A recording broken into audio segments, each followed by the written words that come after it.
Hi, guys. It's me, Justine, the host of Essential Ingredients, and I'm so pleased to have my friends and community here with me this Tuesday, or whenever you seem to be listening to this podcast.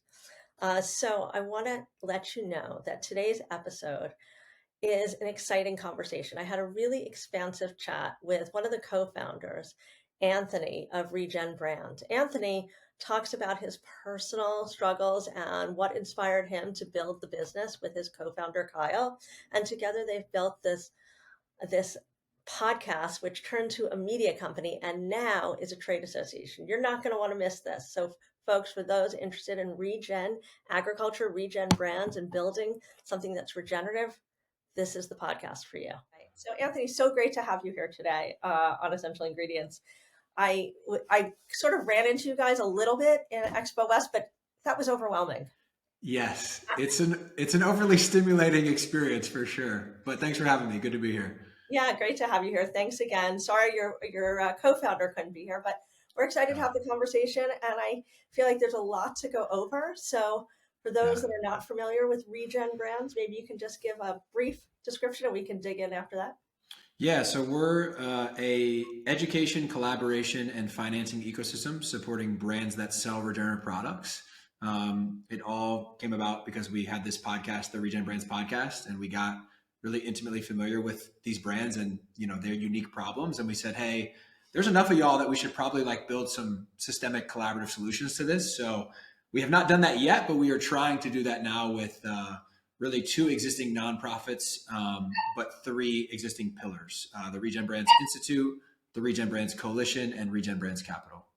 Wow, that sounds okay. So now tell me, you went from being a podcast to being a media company to now being a trade association, which makes a whole lot of sense because I feel like I have a very similar journey, except that I'm not a trade association, but going from a podcast to a media company, creating that content. So, how did it all evolve for you, and what inspired this initial interest in Regen Brands? Yeah, the initial interest comes from Kyle, my co-founder, and I have both had significant personal health, struggles or issues that we've detailed in other interviews. But basically, I have an autoimmune disease that I've healed mostly through food and through kind of mold toxicity remediation. And then Kyle is a young male, but has already dealt with cancer and kind of gone through the whole cancer treatment process. So we had a pretty intimate connection to the current issues with our food system. And we both were doing different passionate work in the regenerative space, kind of found each other, ended up randomly living in the same place of Bend, Oregon together. And I was just a crazy guy that asked him to start a podcast with me, like the second time I ever spoke to him.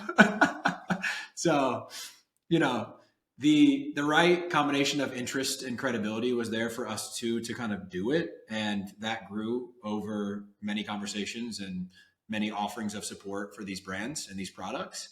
Um, I never, ever, ever thought I would be a nonprofit entrepreneur. And now I have started and run two different nonprofits. So, how we turned from a podcast into that is a multi year kind of winding journey, but it was very iterative and not, it feels very intentional now, but along the way, we were just trying to figure out, what's the best way we could do this work and support these people and somewhat make a living doing it. So, now that you guys came up with this Regen brand and you're expanding to provide those resources and that expertise, are you finding any trends that are really important for you to, sort of focus in on? So the Regen Brands Institute is a 501c3 nonprofit, and it does research and education. And its real mandate is to go figure out what information either doesn't exist or isn't aggregated or isn't understandable that would create more demand for regenerative agriculture through CPG. And we wanted to put it in a 501c3 because we can use we can use philanthropic donations and grants to fund that work, make it completely open source so that all brands, all farmers, all retailers, all investors could have access to that knowledge that doesn't currently exist.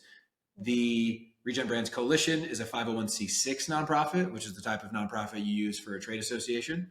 And ultimately, that needs to be in a separate entity because that has explicit benefit for for-profit businesses, which are not allowed to have in a C3. So you can see I've learned quite a bit about nonprofit law over the Definitely. last couple of years. I mean, and I'm actually curious. I don't want to stop you from saying the third thing, but I've often asked myself these questions and then wondered, so why not a benefit company? It's a quick answer because it's really the designation we've only made that decision on from a hardcore perspective is the C3. And the answer is I didn't want to be forced to commercialize and monetize this information when I felt like the greatest, fastest good for actually seeing more of it in the world was going to happen in a more philanthropically funded and open source kind of model. Had we made it a for profit, I would have to figure out how we drive more revenue for everything and how we monetize everything instead of just putting out really good quality education, information, and research. So that was really it on the C3. The coalition exists because we have brands and products out there in the universe that are regenerative and we believe don't receive the right business ROI for being so.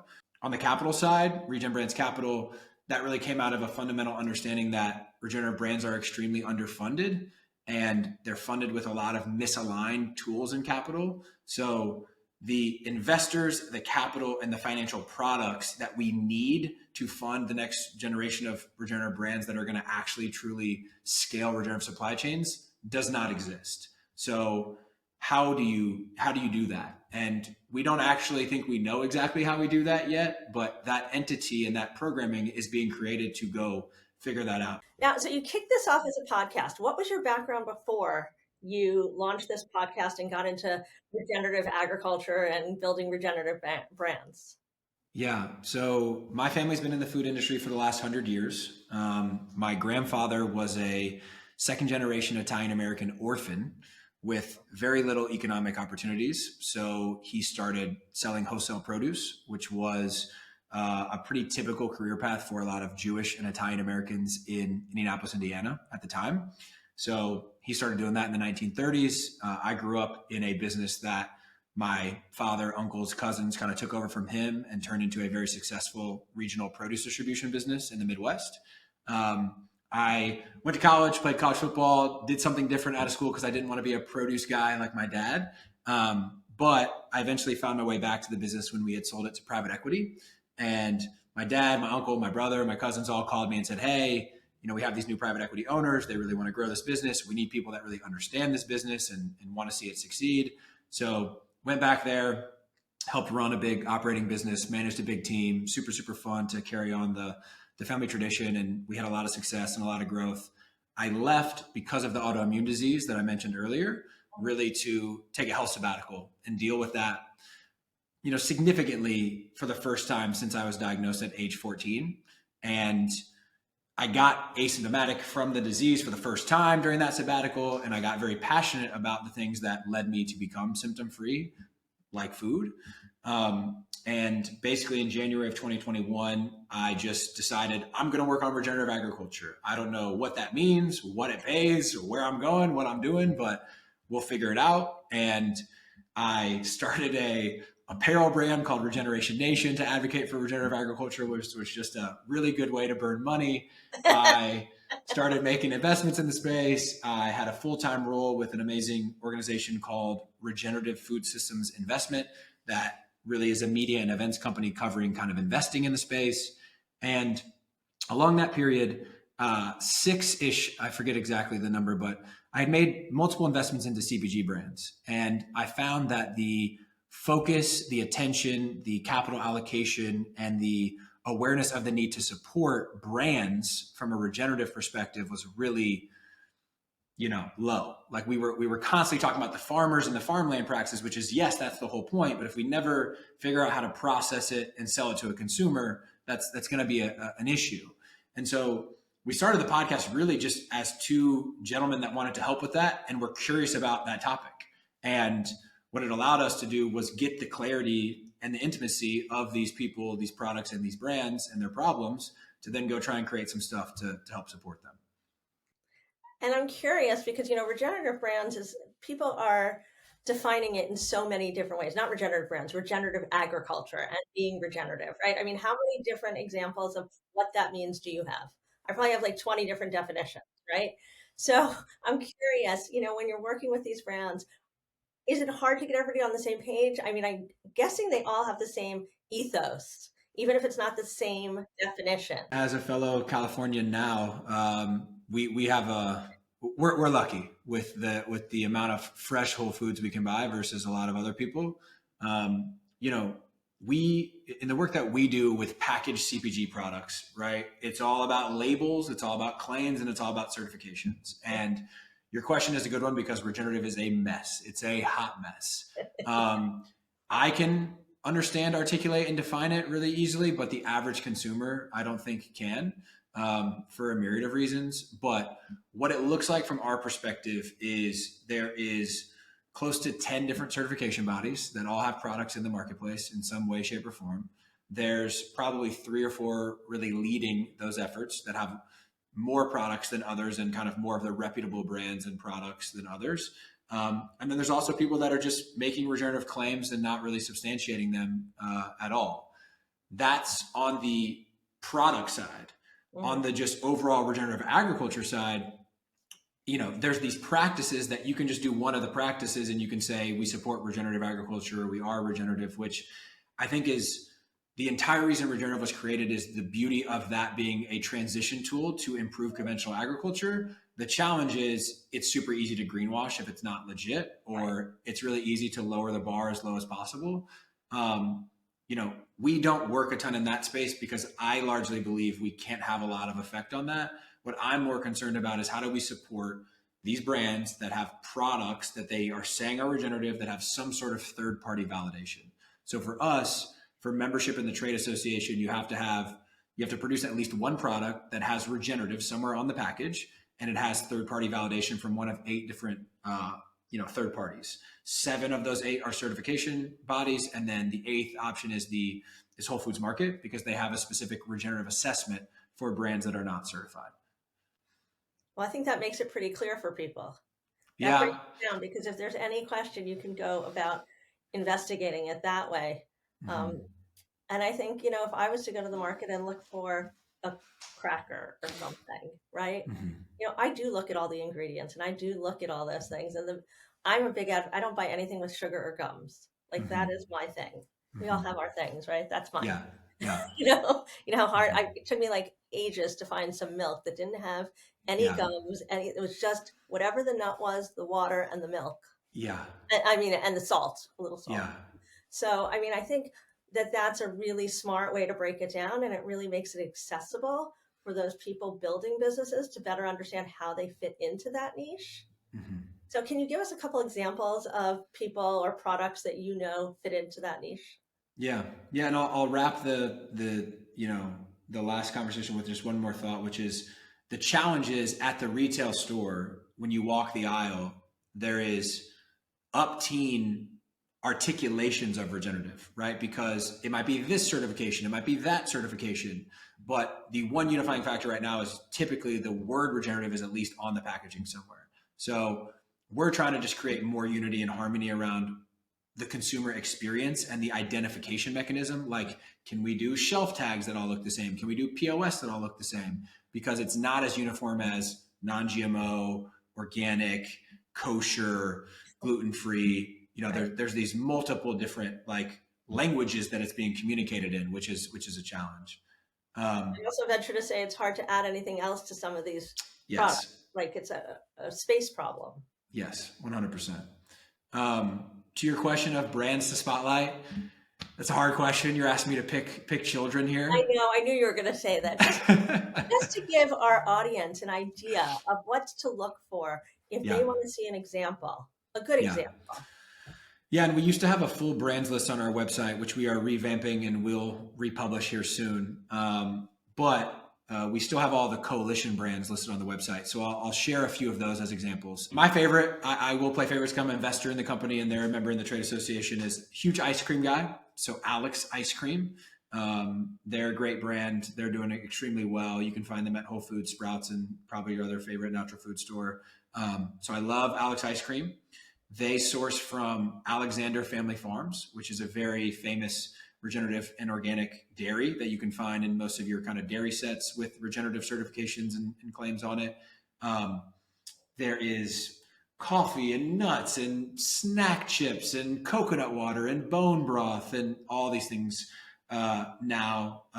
But to just name a few that maybe people don't know about that are very like household brand names, like Harmless Harvest. They have Regenerative Organic certified coconut water. They're in the trade association. They're still rolling out the certification on packaging, but it's all Regenerative Organic certified coconuts. Kettle and Fire, which is obviously kind of the natural channel bone broth leader now. They have 2 regenerative SKUs. Obviously, Kyle works there.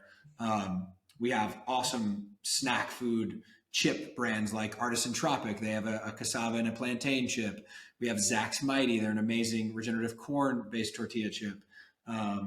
We have Good Sam Foods, and they're doing tons of fun snack nuts and coffee and all kinds of fun stuff. But I'm leaving many out. If people are most interested, they can go to regen-brands.com/coalition, and they can start with those 31 brands that are listed on that page and get a ton of fun stuff for sure. And I think that's a great resource for those folks that are interested in getting into regenerative and trying to figure out how and what to look for to be able to make sure that they're heading in the right direction. And for somebody like yourself who had an autoimmune disease and saw the benefits of regenerative, can you share a little bit about the impact of incorporating regenerative into your body to inspire all those others to maybe get on board, build regenerative?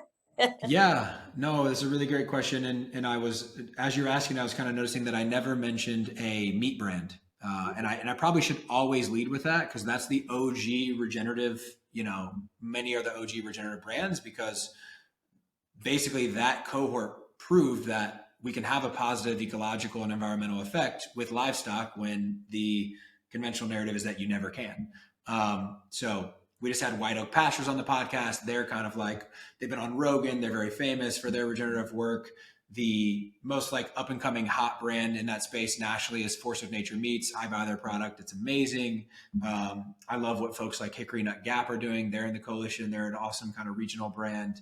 We've had many others, on the podcast as well, but there's a lot of ranchers doing amazing work with both beef cattle and bison. They're creating amazing, healthy, nutrient dense foods that are also good for the planet and good for the ecosystems that they, ranch in.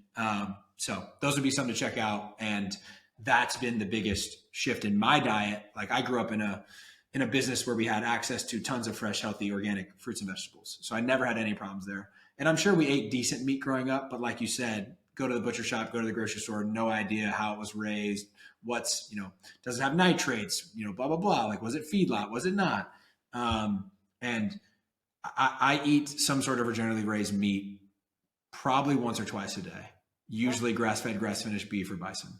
So now, as you've incorporated that in, what is the impact that you've seen on a personal level? Well, my autoimmune disease is called hidradenitis suppurativa. It's quite a mouthful.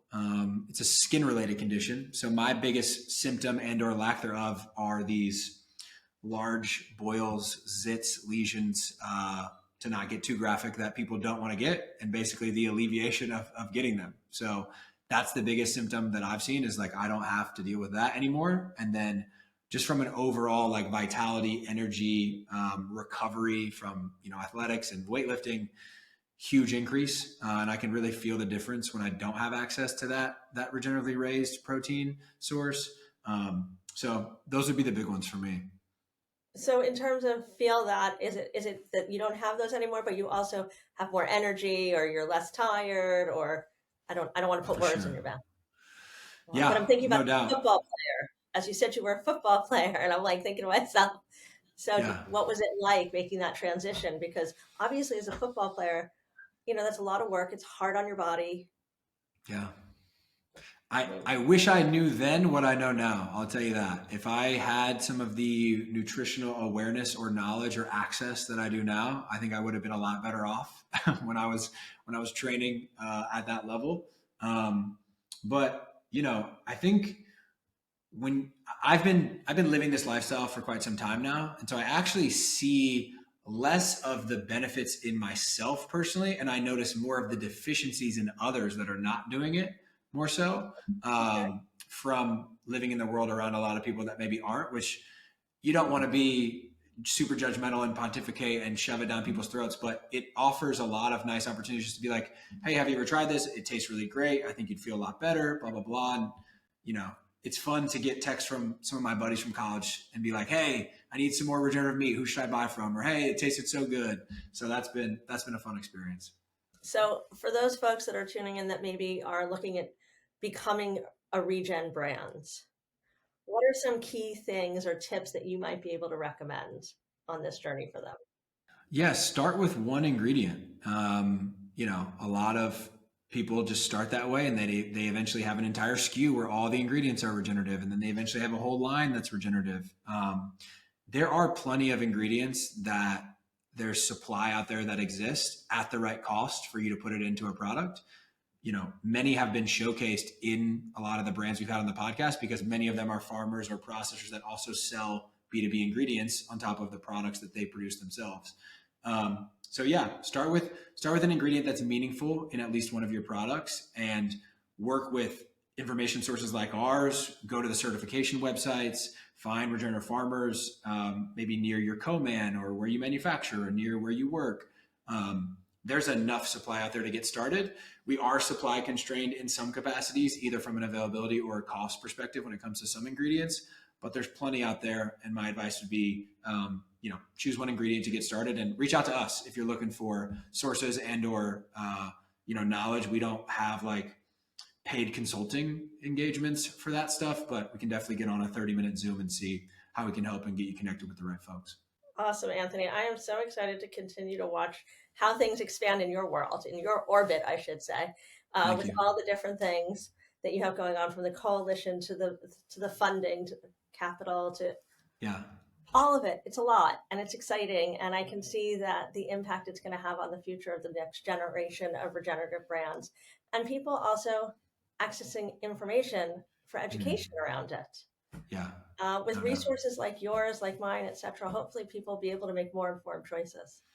Yeah, I hope so. That's the goal. We've seen that so far, which is why we continue to do the work. And we just got to find ways to do more of it. So appreciate you having me on to talk about it. Yeah, no, thanks for joining us. And for those folks that maybe want to learn more about you or connect with ReGen brands or get involved, what would be the best way to do that? The central hub is just www.regen-brands.com. And the best way to kind of stay involved with us is to subscribe to our newsletter or follow our LinkedIn page. We are putting stuff out there, daily on the LinkedIn and then weekly on the newsletter. And if people just want to listen to the podcast, if they just search ReGen Brands Podcast, it's available on all podcast platforms, YouTube, etc. So thanks so much for tuning in. And we look forward to continuing to watch you and come back so we can continue the conversation as things progress. So thanks for tuning in today to our Essential Ingredients podcast. It was a great conversation with ReGen Brands. We learned a lot. It's a great resource, and it supports and provides a community for anybody that wants to build a ReGen brand. So I want to thank you, my friends, my colleagues, those tuning in to the podcast or the video cast. Don't forget, follow us on Instagram at essential.ingredients. And don't forget to like and subscribe on Spotify, iTunes, or wherever you listen to your podcasts. And for those that want to watch it, watch the video, we are available on YouTube. So thanks again and see you next week.